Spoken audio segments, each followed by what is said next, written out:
বাংলাদেশের মানিকগঞ্জ জেলার ছেলে জুলহাস মোল্লা, যার নিজের বানানো বিমান দিয়ে নিজের ওড়ার ভিডিওটা বেশ ভাইরাল। এখন সে একটা বিমান বানালো, সেই বিমানে করে নিজে উড়লো, আর তার এই ভিডিও ভাইরাল হওয়ার পরে সে কিন্তু অনেক মানুষের কাছ থেকে বাহবা পেল। কিন্তু এমন কিছু বিষয় যেটা জানলে একদিকে যেমন আপনারা হবেন অবাক, আরেকদিকে আপনাদের মাথায় কিন্তু অনেকগুলো প্রশ্নই ঘুরপাক খাবে। জুলহাস মোল্লা মানিকগঞ্জ জেলার শিবালয় উপজেলার শৈত্যঘর টেওত্তা গ্রামের একজন ছেলে। বয়স তার 28 বছর। পেশায় সে একজন ইলেকট্রিক মেকানিক। তবে আকাশে ওড়ার যে স্বপ্নটা সেটা কিন্তু ছিল দীর্ঘ সময়ের। 2014 সালে জুলহাস এসএসসি পাশ করার পর অর্থের অভাবে তার উচ্চ শিক্ষা চালিয়ে যেতে পারেনি। ঢাকায় ইলেকট্রনিক্স এর কাজ শিখতে যান এবং সেখানে মেকানিক হিসেবে কাজ শুরু করেন। এই ইলেকট্রনিক্স এর কাজ শিখার পরেই হঠাৎ করে তার মনে জেগে ওঠে উড়োজাহাজ বানানোর স্বপ্ন। প্রায় দীর্ঘ 4 বছর ধরে বিভিন্ন ভিডিও দেখে, বই পড়ে এবং নিজের প্রচেষ্টায় সে একটা বিমান তৈরি করতে সক্ষম হয়। অবাক করার মতো বিষয় হচ্ছে তার এই বিমান বানানো এবং এই বিমানটা উড়ানো পুরোটাই কিন্তু ইউটিউব থেকে দেখা এবং শেখা।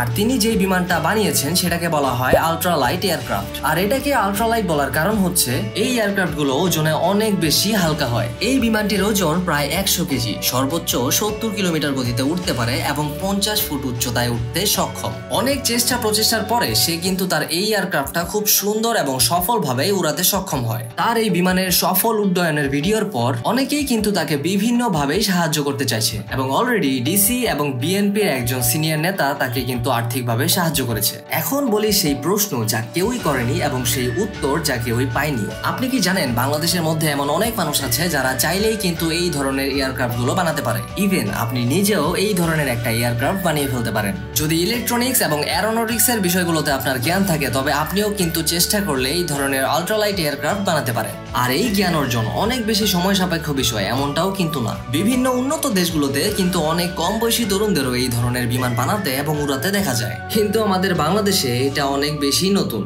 কারণ আমাদের শিক্ষা ব্যবস্থা যে কেমন সেটা কিন্তু প্রতিটা মানুষই ঠিক মতো জানে।